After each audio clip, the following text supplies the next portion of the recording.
자,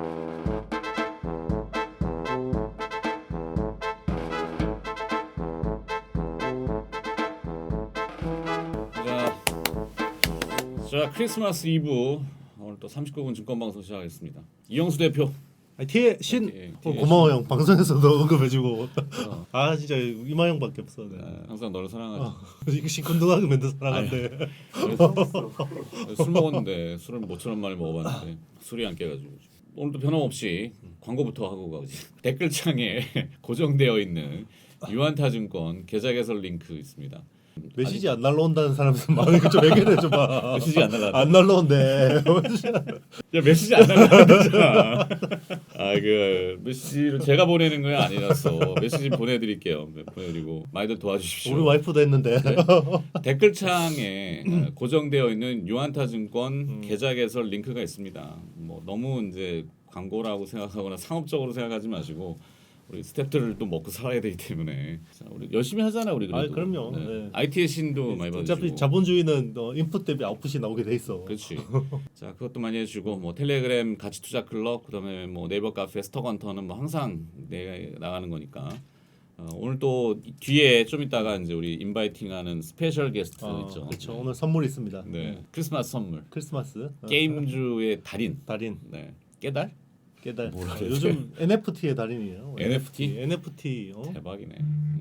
자, 먼저 시장 얘기를 해야 되는데 이제 오늘 뉴욕 휴장이기 때문에 다음 주 월요일은 이제 우리나라 독립적으로 움직이겠고 뭐 크리스마스 망치고 싶지 않으니까 그냥 지금 가는데 뭐 오미크론 바이러스 아까 내가 받은 내용 중에 이제 헤지펀드 매니저인데 인도계가 있어. 친한 그 후배가 이제 그 외국인 투자자들이 국내에 돈을 들여와서 주식을 살 때는 환전을 해야 되거든. 단순히 뭐 은행 가서 환전하듯이 이게 아니라 그들이 가지고 있는 리스크를 다 잘라내려면은 스왑이라는 걸 해야 돼. 금리 스왑, FX 스왑 이런 식으로 스왑을 해야 되는데 스왑을 해주는 데가 우리나라에 딱 두 군데 있거든. 이게 이제 한국 외국환 중개하고 한국 자금 중개 요 두 군데가 있습니다. 근데 그 중에 이제 한 군데에 있는 친한 후배고 그 친구가 이제 외국인들이랑 거래를 하기 때문에 다 영어로 이제 이 박스 같은 거 보면 영화 보면은 막 여기다 이렇게 전화기 대고서는 막 하는 거 있어. 영어로 막 샬라샬라 하고 근데 그 뭐 박스 아웃되고 막 이런 게 있습니다. 그 뭐 마인 외쳐가지고 내가 이제 거래를 잡고 하는 영화에 나오는 그런 장면들을 연출하는 그 후배가 하는 해준 얘기가 자기 이제 클라이언트 중에 고객 중에 인도계 헤지펀드 애가 있는데 휴가 때문에 인도를 갔대요. 그랬더니 전부 턱스크를 하고 있더래. 이걸 다 까고 있는 거지. 그러니까 오미크론을 신경 안 쓰는 거야. 인도의 인구가 몇 명이냐? 15. 이게 뭐냐면은 오미크론은 1월 중순 넘어가거나 그러면은 델타 포함해서 폭발할 거야. 그러니까 우리나라 지금 뭐 7천 명 이거는 그냥 우스운 얘기입니다.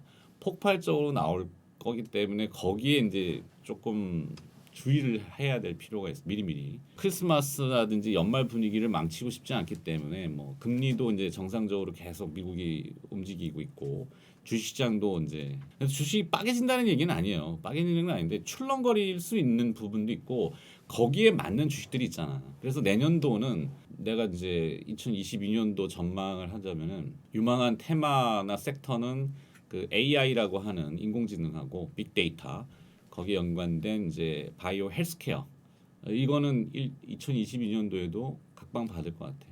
물론 그 뒷받침에는 IT의 신, IT 반도체가 있는 거고. 그 다음 주 이제 뭐 연휴에 들어가 이제 뭐 연말 증시로 넘어가면은 별다른 변동성은 없을 거예요. 이제 다 클로징해. 뭐 많이 얘기하지만 요즘은 다 개나 소나 북클로징을 쓰더라고. 그런 용어들도 이제 예전에 잘 안 썼는데 그러게요.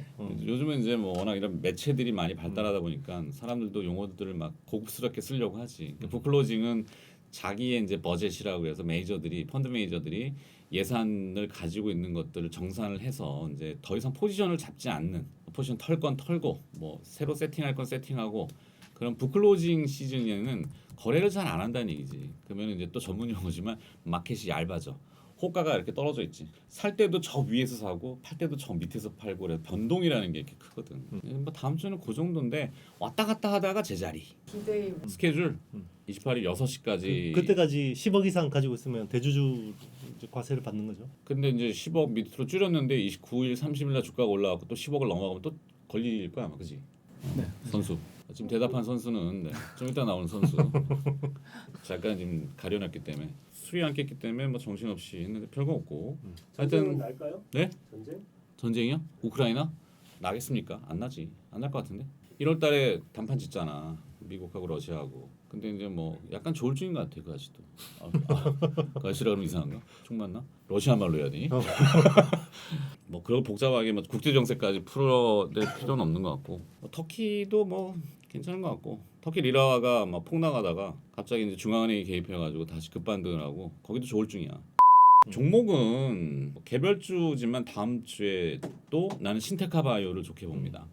얘는 1월 달에 한번 큰 이슈들이 있을 수 있겠어. 뭐 SK 스퀘어는 너무 많이 얘기를 했던 것 같고 본 방송에도 막 내가 혈변이란다.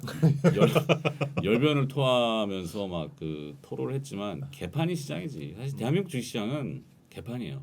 이걸 먹는다는 것 자체도 굉장히 어려운 거야. 그러니까 사실 짜여져 있는 틀 안에 그 플레이어들만 있는 거지 실제 리얼 머니를 움직이는 사람들은 달라. 하여튼 뭐 그건 어려운 얘기고 SK 스퀘어는 좀 더 오를 것 같고 아 이거 얘기해도 되나? 네. 컨텐츠 콘텐츠 덱스터? 덱스터 말고 이제 새로 들어오는 컨텐츠가 있어요. 30날 상장하는 레몽레인. 레몽레인. 이거 잘 봐야 됩니다. 음. 밝힐 수는 없지만 잘 봐야 돼. 코넥스에서도 거래가 되는데 그 대주주 양도세 차익과세 때문에 일부 물량은 좀 나오는 것 같고 공모가는 15,000원으로 정해진 것 같은데 지금 코넥스에서 한 26,000원 하나? 비싸지. 근데 비싸네. 상장하는 날 따따상인가 되면은 39,000원인가 될까 아마. 될 가능성이 높아 보이고. 개인적인 생각입니다. 사라 파라란 난 몰라. 레몽레인 그렇고 다음 주니까. 하이닉스. 하이닉스. 이게 내가 또 얘기를 하고 가야 돼. 우리 이영수 대표가 IT의 신으로 하반기에 되게 어려웠잖아. 욕이랑 욕은 다 처먹고. 그러게.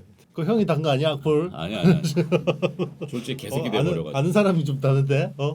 최근에 들은 얘기지만 설득력이 있어 보여서 사실 반도체를 딥하게 안 좋게 봤던 거는 외국계잖아. 그렇죠. 머건이란 말. 모건 스탠리. 머건의 그 리서치 하우스가 일본계로 팔렸어. 일본 애들이 좋게 쓰겠냐고. 근데 그거 쓰는 애널리스트가 전문 애널리스트는 아닌 것 같고 세일즈하는 브로커 애널이래. 브로커 애널도 있어? 있더라고.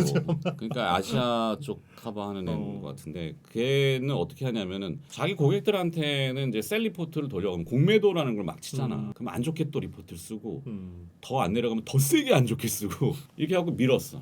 반도체가 갑자기 우리가 그렇게 나쁠 것 같지 않은데 그렇죠. 슈퍼 사이클을 막 외치고 했는데도 개똥 사이클이 돼가지고. 맞아요. 근데 그 맞지 않는데 그런 것들과 또 디램 익스체인지라고 하는 대만 업체가 있잖아. 리서치 기관인데 다 외국사. 대만도 우리나라 좋아하지 않아. 혐한이야. 그쪽은 이 단교를 한 이후로 우리나라에 대해 좋게 안 해. 그럼 자국 내에 그 TSMC라고 하는 파운드리 업체가 있지만 또 반도체에 관련된 많은 업체들이 있잖아. 자국 기업들을 보호하지 SK 하이닉스나 삼성전자에 대해서 좋게 얘기할 이유가 없거든. 요 두 군데에서 지랄을 해버리니까 반도체가 완전히 똥이 돼버렸어. 막 디램 뭐 메모리가 지랄이고 엠베이고 PC용 메모리 이지랄하고 앉아 있고. 하여튼 IT는 좀 그런 우여곡절이 있어서 우리 이영수 대표가 너무 피해를 본 것 같아서 안타까워서 외국인들한테 야이 왔다 씨발 잘라라. 네.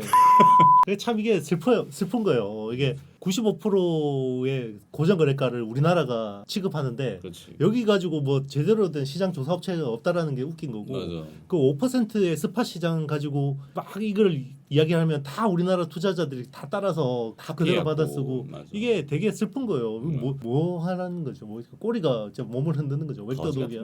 그러니까 맨날 방송할 때도 보면은 뭐 외국인이 샀어요 팔았어요부터 해갖고 아니 그건 다 보면 나오잖아. 기관이 샀어요 팔았어요. 왜 사고 왜 팔았는지 어떤 새끼인지 외국인이 보지는 않겠지. 거기다가 국민연금은 또 물량 엎어버리고 네, 참 진짜 이거 이 희한한 구조로 되어 있다라는 거. 그러니까 시장이 뭐 기울어지는 운동장 자체가 아니라 수직으로 서 있는 운동장. 그러니까 개인 투자자들이 뭐 개미들이 돈 벌기가 너무나 어려운 주식시장이지.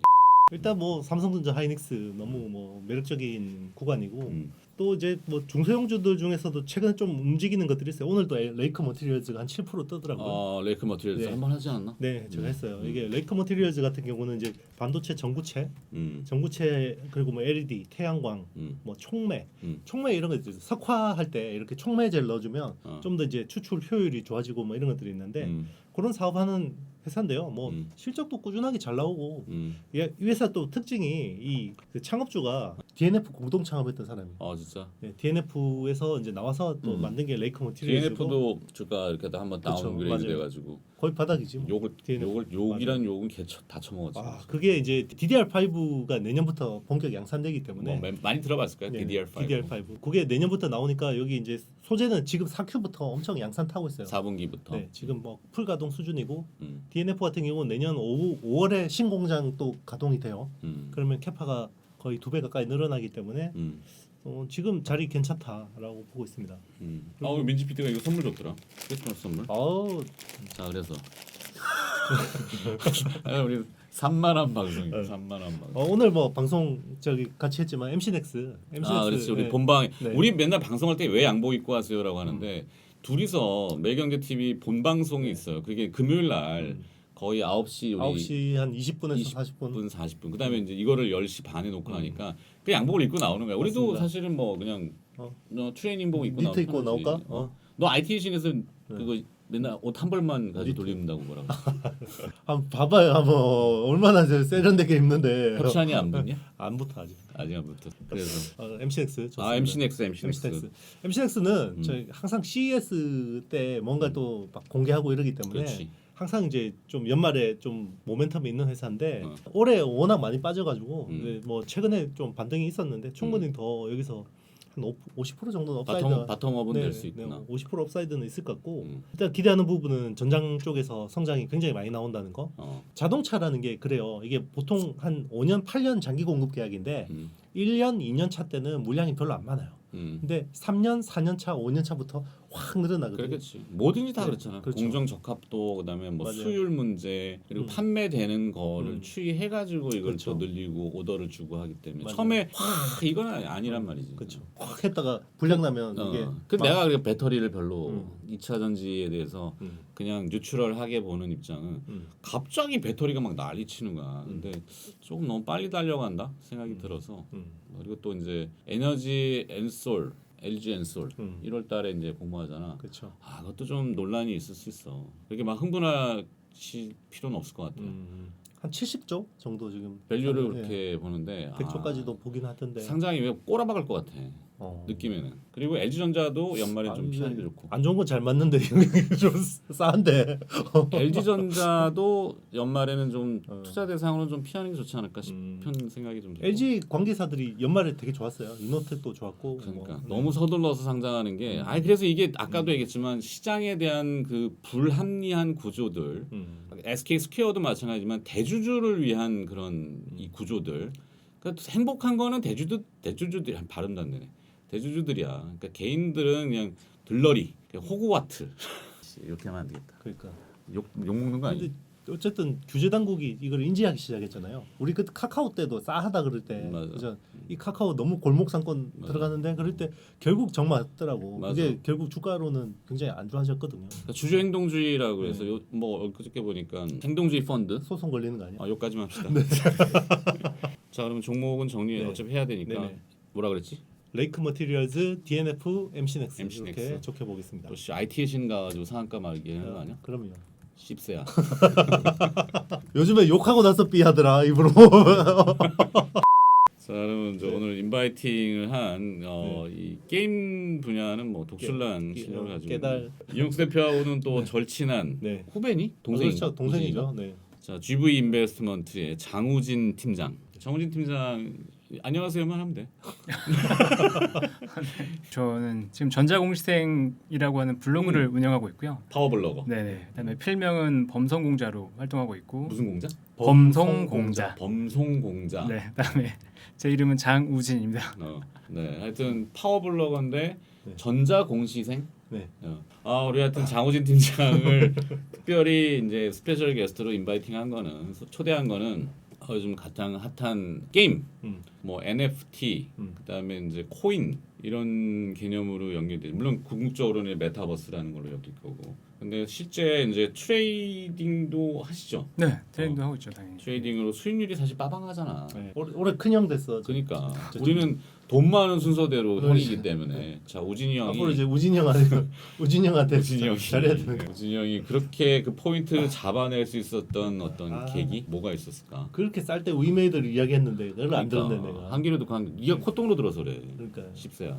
게임을 했어야 됐는데 내가. 자 게임을 왜 그 뭔가 캐치한 게 있을 거 아니야. 그때 사실은 뭐 처음에 메타버스나 이런 거에 크게 관심 있던 건 아니었고요. 어, 8월 말에 위메이드가 미르4라는 게임을 글로벌 출시를 하고 그렇지. 갑자기 이제 급락을 하더라고요. 음. 근데 주변에서 야 게임이 메타버스야라는 얘기를 저한테 하더라고요. 그래서 오. 저는 무슨 헛소리냐. 오. 게임이 무슨 메타버스냐. 메타버스는 메타버스고 게임은 게임이다라고 했는데 공부해 보니까 말이 되네라는 오. 생각이 들더라고요. 오.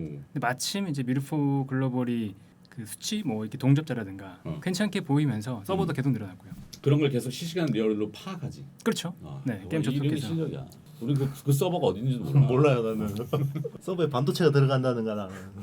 그러다 보니까 이제 이게 메타버스라는 걸 좀 더 공부해야 되겠구나. 그러니까 메타버스가 어떻게 보면 이제 상당히 많은 테마들이 이제 시장에서 흘러가잖아요. 근데 그렇죠. 그런 테마일 것이냐, 아니면 정말로 이 세상을 바꾸는 뭔가가 될 것이냐 이제 고민을 많이 했었죠. 근데 이거는 그냥 단순한 테마가 아니구나. 디지털 쪽에서의 트렌드의 어떤 변화구나라는 걸 좀 많이 느꼈습니다.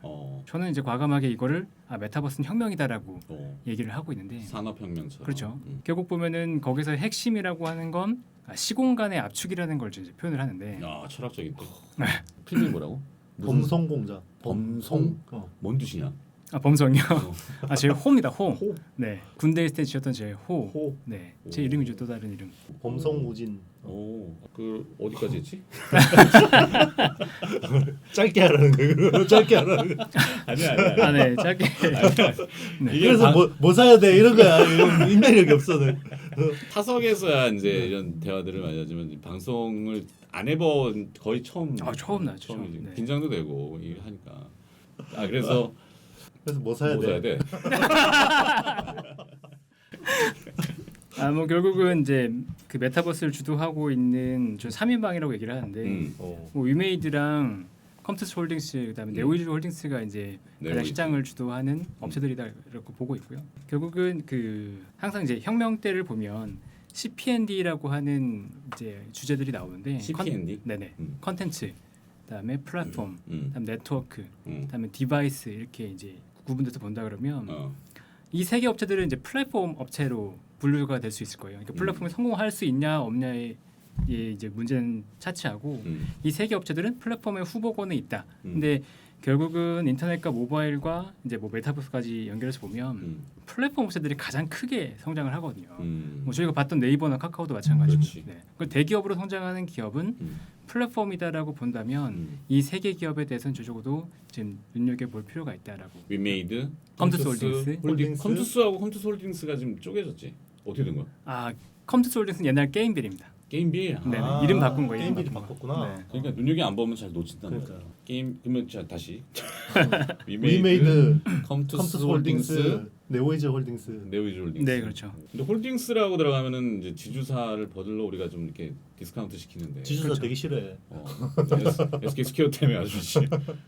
근데 방금도 말씀드렸지만 이제 게임이라는 비즈니스 컨텐츠로 본다 그러면 사실은 컴투스 홀딩스랑 네오이즈 홀딩스가 디스카운트를 받는 게 맞는데 아까도 얘기드렸듯이 플랫폼이라는 비즈니스를 본다 그러면 지금 플랫폼 비즈니스를 추진하고 있는 건 그렇죠. 그게 이제 컴투스 홀딩스랑 이제 네오이즈 홀딩스가 추진하고 있는 거기 때문에 그런 측면에서 지금 보는 거죠. 좀 자세하게 한번 설명해 주시죠. 어떤 거요?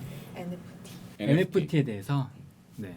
그러니까 NFT는 non-fungible 토큰의 약자죠. 그러니까 보면은 내가 어떤 자산을 갖고 있을 때 예를 들면 제가 노트북을 갖고 있다 그러면 이건 그냥 제 거잖아요. 그지. 네. 근데 디지털에서 예를 들어서 제가 뭐 BTS 사진을 갖고 있다. 그럼 그게 제 게 아니죠. 네. 그러니까 복제가 얼마나 이제 가능하냐 이런 것들에 대한 이제 여부가 있는 건데 이 non-fungible 토큰이라고 하는 기술 NFT 기술을 기반으로 해서 디지털의 자산이 될 수 있게 됐어요. 그러니까 이게 여기에 넘버링이 붙고 고유 번호가 붙어서 이건 네 거야라고 이제 명명할 수 있게 된 거죠. 그러니까 이 디지털 자산의 시장이 갑자기 폭발적으로 성장할 수 있게 된 거예요. 옛날에는 별 의미 없던 디지털의 어떤 더미 같은 것들이 이제는 야 이거를 저 재미있게 만들면 아니면 내가 갖고 있던 과거에 재미있던 어떤 컨텐츠를 자산화시켜서 유동화시킬 수 있겠네라는 게 이제 들어오게 된 거고요. 그러면 음악이라든가 그러니까 음악도 보면은 아티스트 같은 경우에 음악을 지금 음반을 팔아야지 돈을 벌잖아 아니면 공연을 뛰거나 그렇지. 근데 음반으로 돈을 벌 수 있는 기회가 상당히 많이 줄어버렸죠. 그 스트리밍 서비스가 많이 늘어나면서. 근데 이거를 자기가 직접 NFT를 만들어서 서비스를 제공하는 거예요. 그리고 NFT 뭐 등급에 따라서 사람들이 그 이용할 수 있는 서비스를 차등화시키거나. 그러니까 그런 식으로 NFT라고 하는 건 디지털 에셋을 가지고 내가 정말 자산을 만들어서 다양한 형태의 비즈니스 서비스를 제공할 수 있는 거라고 보시면 될 것 같습니다. 그러니까 그걸 이제 사줄 거냐 거래하는 곳이 딱 정해지는 건 아니고 좀 약간 중구난방으로 펼쳐져 있지. 많이 퍼져져 있죠. 그치? 네. 근데 어느 순간에는 그것도 연결이 다 되지 않을까 싶기도 하고.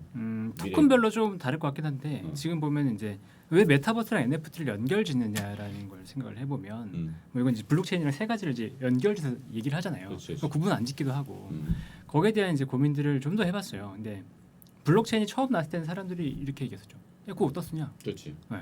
근데 블록체인 하는 사람들이 야 이거 NFT라는 디지털 에셋이 나왔어. 근데 이거를 블록체인 돈 가지고 이걸 살 수 있어. 그러니까 쓸 데가 생겼잖아요. 그러니까 열광하는 거죠. NFT 쪽에 열광하면서 돈이 막 들어가고 NFT 가격 올라가니까 그치. 가격 올라가면서 돈을 더 들어가고. 그러니까 블록체인에 쓰이면 더 생기고 이제 이런 이제 개념이 생겼는데 그럼 NFT는 어디다 써라고 되는 거죠. 그치. NFT는 내가 갖고 있는데 이걸 어떻게 써야 되는 거지? 그러니까 물론 이제 직접적으로 사용할 수 있는 NFT도 있지만 그렇지 않은 경우에 그냥 뭐 그림 같은 경우에 어디다 써 이렇게 된 거죠. 근데 이거를 메타버스 공간이랑 연결시켜 보세요. 내 메타버스 공간이 있고 메타버스 공간 속에서 예를 들면은 내가 BTS의 유명한 뭐 NFT를 갖고 있다. 그러면 내 공간 속에 전시해 두는 거죠. 그 음악이면 음악, 아니면 영상이면 영상, 아니면 한 사진이면 사진 이런 것들을 이제 저장해 두는 거죠. 근데 집에 만약에 이걸 내가 갖고 있다. 그러면 그냥 나 혼자 즐기는 거잖아요. 근데 메타버스 공간 속에 있으면 누굴 초대할 수 있는 거예요. 네. 그러니까 저는 기본적으로 NFT를 사치제라고 생각하거든요. 사치제. 네. 누군가한테 보여주기 위한 사치제라고 그렇죠. 생각하는 과시를 해야 되는. 그렇죠. 인간의 기본적인 욕구가 이제 과시라는 게 있잖아. 그렇죠. 인정력 우리 과시. 언제 그 얘기 하지 않았나? 적절한 비유는 아닌데 무슨 남녀 차별은 아니고 여자분들이 명품 백을 좋아해. 근데 그 명품 백을 막 200개, 100개씩 가지고서는 무인도에 혼자 들어가잖아. 죽을지도 몰라. 여자는. 그 자랑해야 되거든. 자랑할 데가 없잖아. 그 한 개, 두 개를 가지고 사회생활을 하면서 보여줘야 되는 그런 과시욕 그게 뭐. 베블런 효과. 그렇지. 전문 용어. 하나 욕 먹는 거 아닌지 모르겠네. 왜? 아니 뭐 여성분들한테 그런 건 하여튼 이 뭔가 자꾸 방송하면서도 요즘 주춤주춤하게 되는 거 있잖아. 자꾸 본성을 잃어버리고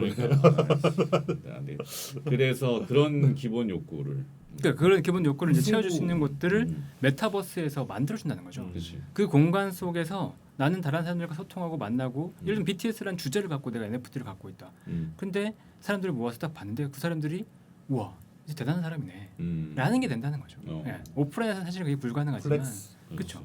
내가 마음대로 플렉스했을 때 나 혼자만의 그냥 자기 만족이 아니고 이걸 플렉스했을 때 야 저 사람은 진짜 대단한 사람 이게 된다는 거죠. 네. 그게 굉장히 재밌는 그러네. 거예요. 네. 인간의 심리가 녹여 들어가는. 그렇죠. 네. 참 그 매트릭스라는 영화의 진짜 현실화판이 계속 되고. 그러면 그 세 개의 종목을 피킹한 이유를 좀 들을 수 있을까요? 아까 말씀드렸던 것처럼 이제 신규 비즈니스 업체들이 아무래도 이제 이쪽 그러니까 적극적으로 이 시장으로 뛰어들 텐데 기득권이 없기 때문에. 그렇죠. 네, 위메이드 같은 경우에는 미르포 글로벌을 통해서 이미 플레이앤언이 어느 정도 정착될 수 있다는 걸 보여준 업체예요. 그리고 단순히 이 게임 하나만 가지고 있다 그러면 사실 위메이드를 더 좋게 보기는 어려운데 이 회사 같은 경우에는 미르포 글로벌을 기반으로 해서 플랫폼 비즈니스를 확장의 로드맵이 이미 나와 있거든요. 향후에 내년까지 100개 토큰, 그러니까 100개 게임을 상장시킨다고 말하는데 게임별로 토큰이 또 그렇죠. 게임별로 별개 토큰이 이제 존재하게 되고 이게 위믹스 월렛이라는 곳에서 상장이 되는 거거든요. 어떻게 보면 그럼 거기 내에서 이제 거래소에 상장이 되면서 거래가 될 거 아니에요. 이 게임이 잘 된다 그러면 그 게임으로 몰릴 거고 그치. 또 다른 게임이 상장되고 또 잘 되면 몰릴 거고 그러면 이제 그 거래가 되면 이 빗썸이랑 똑같은 거예요. 네, 게임 토큰을 가지고 이제 수수료가 발생이 되는 거죠. 거래 수수료. 그게 첫 번째고 NFT를 통해서 캐릭터라든가 그러니까 무기 같은 것들을 거래할 수 있는 거래소가 생기는 거죠. 토큰으로 거래가 되는데 그 거래소에서 수수료 얘네가 5%를 받아요. 굉장히 많이 받죠. 네. 그러니까 아이템 매니아를 직접 들고 들어온 거예요. 네. 그러니까 그 수수료도 플랫폼에서 갖고 있는데 마찬가지로 이게 100개, 뭐 1000개 게임이 만약 이 플랫폼에 들어온다. 그럼 거기서의 수수료 매출도 이제 커질 수 있는 거죠. 그다음에 여기에 입점을 하면 뭐 구글이나 앱스토어 같은 경우에 게임 그냥 출시하면 30% 수수료 내잖아요. 매출 30%를. 근데 여기는 일반 매출에 대해서는 이제 수수료를 받지는 않고 토큰 매출이 발생할 때가 있어요. 그러니까 토큰으로 그 게임 내 재화를 살 경우, 그러니까 그 매출에 대해서는 아마도 한 20% 내외 정도의 수수료를 받지 않을까라고 보고 있거든요. 그러니까 네 가지 형태의 지금 수수료를 받는 모델이 있기 때문에 논았네. 그렇죠. 네. 본업이 거의 디지털 유통이 되는 거네요. 그렇죠. 코인 유통. 네. 코인뿐만이 아니라 이제 모든 NFT라는 게 모든 거를 NFT화 시킬 수 있으니까 그렇죠. 거래가 되고 뭐 하냐는 건 사용자들의 선택의 몫이고 대부분 보면은 가격이 더 오를 것 같다라는 그런 기대감으로 사고 팔고를 하는 건데. 그러면 이게 좀 약간 리니지 같은 뭐 NC 소프트 같은 회사들은 이게 약간 양날의 칼이 될 수도 있겠네요. 이렇게 이제 왜냐하면 이거를 코인으로 토큰으로 근데 원래 존댓말 아니? 아니 그 방송이니까 그래? 토큰으로 대체를 하면 기존에 현질하던 그 매출이 빠지잖아. 그런 거는 좀 어떻게 그렇죠. 보면 네. 그래서 그런 저는 것들은 이제 그래서 NC 소프트를 뺀 건가요? 이제 아까 그 탑 3에서 아니야 NC는 그렇죠. NC는 그렇지. NC는 리니지라는 탄탄한 어떤 기반이 있지만 토큰 경제로 가기에는 기득권이 너무 많다. 이렇게 그렇죠. 보면 되는 건가요? 네, 그렇죠. 아무래도 그 신규 비즈니스 같은 경우에는 새로운 플레이어가 나올 수밖에 없죠. 그러니까 잃을 게 없는 플레이어가 나올 수밖에 없다고 이제 당연히 보고 있고 보시면 이제 모바일 때도 네이버가 아닌 카카오라는 새로운 이제 그 기득권이 그러니까 경쟁 구조가 생겼죠. 그러니까 그렇죠. 마찬가지로 메타버스에도 기존 업체들은 갖고 있는 게 많기 때문에 포기할 수가 없는 거죠. 근데 아까도 잠깐 얘기 드렸지만 게임 업체가 자기가 갖고 있는 걸 어느 정도 놔줘야지, 그러니까 유저들의 몫으로 돌려줘야지, 그러니까 플레인1이라는 게 정착이 될 수 있는데 그렇지. 이게 지금 보면 그 PC 게임에서 모바일 게임으로 오면서 게임 업체들의 매출이 급증했거든요. 네, NC 소프트 같은 경우도 매출이 뭐 10배 이렇게 올라버렸죠. PC 게임은 게임 하나 대비해서 이제 모바일 게임이 매출이 10배 이렇게 올라가 버렸는데 그 배경은 유저들이 가져갈 몫을 이 게임 업체가 다 가져와 버린 거예요. 아이템 판매라든가 관련된 서비스라든가 이런 것들을 모두 게임사가 제공을 하니까 유저들이 가져갈 건 되게 당연히 적어지고 게임사의 매출은 높아지고. 그래 린저씨들이 이탈한 거구나. 그렇죠. 그러니까 린저씨들이 옛날에는 뭐 100만 원 투자한다 그러면 110만 원, 120만 원 벌 수 있었다 이런 게 있었는데 모바일 게임에서는 뭐 아마 투자 자금 회수율이 20-30%도 안 될 겁니다. 네. 근데 그 상태에서 본다 그러면 NC소프트가 플레이넌으로 이 상태로 들어온다. 그럼 사실 토크노미스가 정착되기 어렵죠. 어찌 보면 이제 뭔가 정착되기 위한 그 시행착오의 과정들 그리고 그런 것들을 수정해 나가는 과정들. 하지만 그런 대세나 이 어마어마한 생태계는 더 커져 나간다. 이게 이제 우진이의 생각이잖아. 큐브엔터 그러니까 너무 이론적인 것만 가면 그렇고 기업들을 점포하면은 물론 아까 큰 기업들 플랫폼화되는 뭐 기업들도 있지만 개별 기업들 쪽으로도 혹시 얘기 들은 게 있으면 얘기 좀. 큐브엔터도 요즘 뭐 많이 그거 하려고 하던데. 저는 큐브엔터 관련된 내용은 잘 모르요. 네. 근데 이제 나만 들었구나. 형이 이야기해 주면 되잖아. 나도 잘 이해를 못하니까. 아니 근데 뭐 음원에 대해서 근데 큐브 자기네들 가수들이나 소속사 연예인들 것만 디지털화 NFT 이렇게 해서 뭐 코인 시장하고 연결한다는 게 그게 조금 만약에 다양한 그 것들 다양한 아티스트들을 한다면은 좀 이해가 되겠는데 그게 좀 약점인 것 같고 하여튼 시도를 하는 거에 대해서는 상당히 발전적인 것 같고 컨텐츠 업체들을 이제 결국 플랫폼은 누가 주도하냐에 따라서 이제 뭐 다르겠지만 컨텐츠를 갖고 있는 업체들은 성장의 폭은 뭐 상당히 제한될 수 있지만 무조건 성장한다고 보거든요. 그러면 우리나라에서 그 컨텐츠는 사실은 굉장히 좋은 기회를 잡았어요. 뭐 기생충이라든가 아니면 오징어 게임, BTS를 통해서 글로벌리 우리나라 컨텐츠의 경쟁력이 이미 입증을 했고 그 가운데 이제 이게 NFT랑 메타버스로 연결되면서 우리의 컨텐츠가 좀 더 넓게 갈 수 있는 배경이 된 거죠. 대박이다. 네. 그럼 그 업체들 같은 반도체 경우는 하지 말고 그냥 컨텐츠 하자. 콘텐츠 하잖아. 콘텐츠 신도 한다니까. 게임 하자 게임. 게임 해야 되네. 게임만 페인 될까 봐. 바이오 지랄이고 게임 해야 되네. 내가 디아블로 2를 군대 안 갔으면 못 꺼냈다니까 나는. 끊지 못해. 내 캐릭터는 없어져 버렸는데 그걸 NFT화 했으면 지금 그치. 엄청난 자산이 될 텐데. 맞아. 그래서- 찾을 수 없나? 그 싸이월드처럼? 뭐 찾으면 있겠죠. 근데 뮤직하우가 NFT예요? 음악 NFT? 뮤직하우는 현재는 NFT가 아닌데 아니지. NFT를 얼마든지 붙일 수 있는 서비스를 이제 생각을 해야 되는 거죠. 뮤직하우는 조금 개념이 애매하더라고. 공동 소유라고 해야 되나? 저작권에 대한 저작 존재죠. 인정권이죠. 네. 저작권을 줄 수는 없고 어. 네, 저작권을 주기에는 뭔가 이게 레귤레이션이 좀 이게 규제가 안 맞나 봐요. 그래서 저작권에 준하는 인정권을 이제 가지고 거기서 수익 나는 걸 배분해주는 배당권을 받는 거죠. 네. 팬심을 기반으로 해서 자기들 NFT를 판매할 수 있는 회사들은 다 좋을 거라고 봐요. 음. 네, 근데 글로벌리 영향력 있는 회사들이 아무래도 좀 더 좋겠죠. 큐브엔터 같은 경우는 글로벌 영향력은 좀 제한적이니까 그런 측면에서는 뭐 하이브나 SM, JYP, YG가 더 아무래도 좋을 것 같고요. 구조는 대충 다 아시겠지만 이제 팬덤 문화라든지 내가 워너비 하는 그런 대상에 대해서 뭔가 접할 수 있다라는 거는 이제 사람의 이제 소비의 그 저기를 자극하니까 뭐 게임은 아까 이제 그런 몰입도 또 뭐 승부욕 인간의 기본적인 심리 그러니까 뭐 글로 다 몰려들고 사람이 몰리면 또 그쪽으로 사람이 가고 뭐 그런 순환 구조들이 뭐 빨라지는 것 같고 오늘 고요의 바다 재밌다냐? 모르죠. 넌 알잖아. 그 녀석 통해갖고 못 듣는 거 아니야? 그러게. 심드렁하던데? 심드렁해? 어. 근데 이게 장르물이라서 그 우주 배경이잖아요. 이게 잘 돼야지 사실 콘텐츠 주에는 굉장히 좋은데 잘 안 되면 여기 좀 데미지가 있을 것 같은데. 우진이는 콘텐츠 쪽은 잘 안 보여? 컨텐츠요? 저 보죠. 관심 네. 있는 우리는 사실 중요한 게 종목 얘기거든. 근데 그거는 컨텐츠에는 사실은 어떤 종목이 특별히 좋다 지금 그렇게 보진 않아요. 네, 그리고 결국 제작 영향 있는 회사들이 아까도 얘기했지만 뭐 우리나라 업체들의 컨텐츠 경쟁력이 이미 입증이 됐고 그러면 컨텐츠의 단가는 높아질 수밖에 없는 거잖아요. 근데 오케이. 우리나라 사람들이 아직까지는 여기에 대해서 평가를 박하게 하고 있는 것 같아요. 이게 올라갈 거라 보지 않고 그냥 단순한 테마였고 이슈였고 이슈물이 끝나면 그냥 끝나는 거야.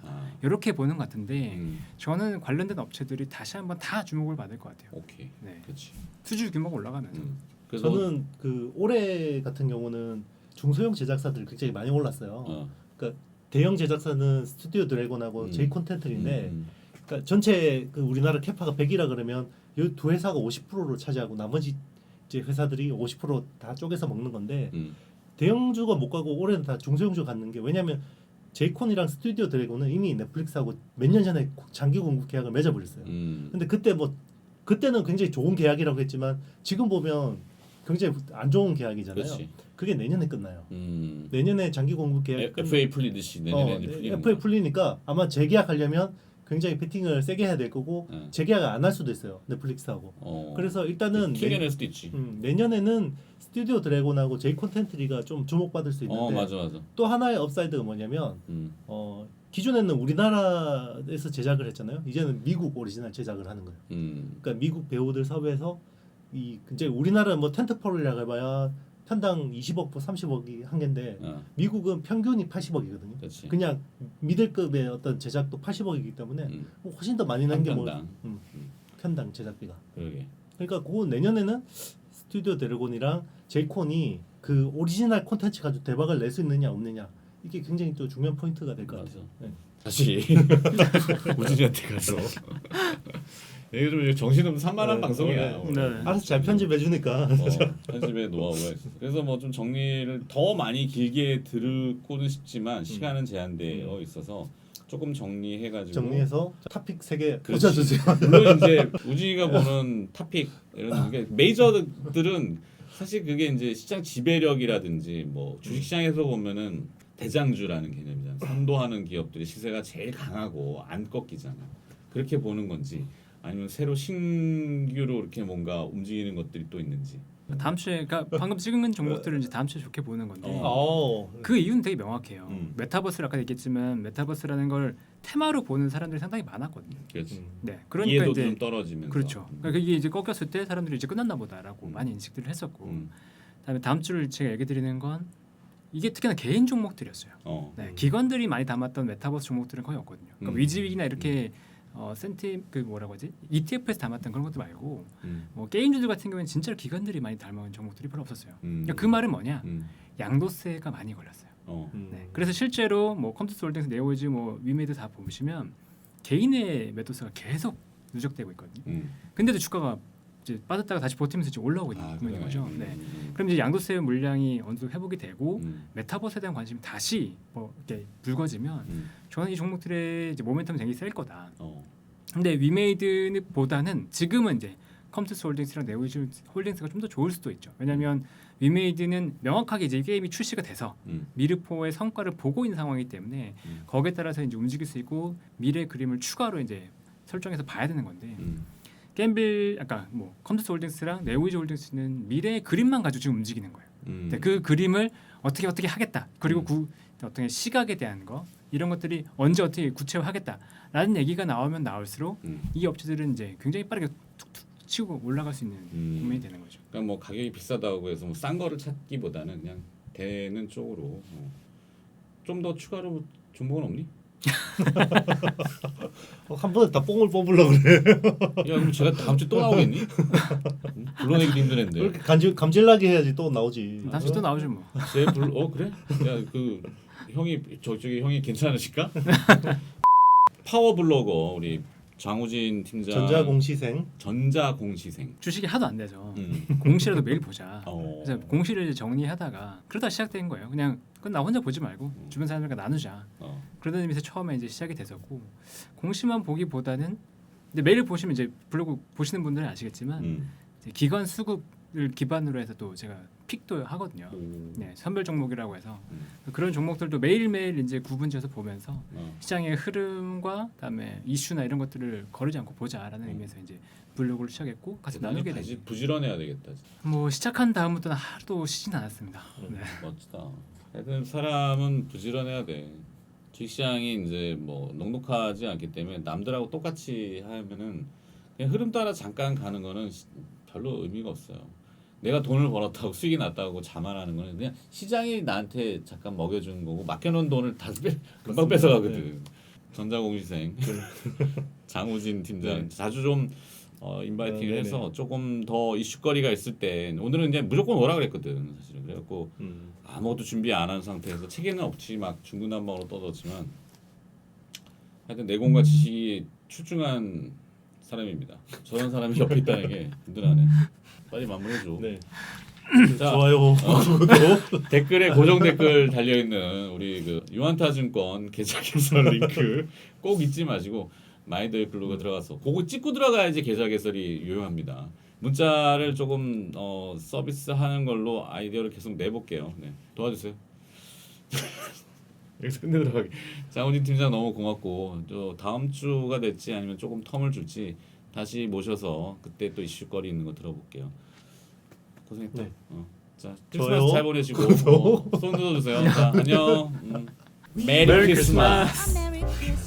We wish you a Merry Christmas. We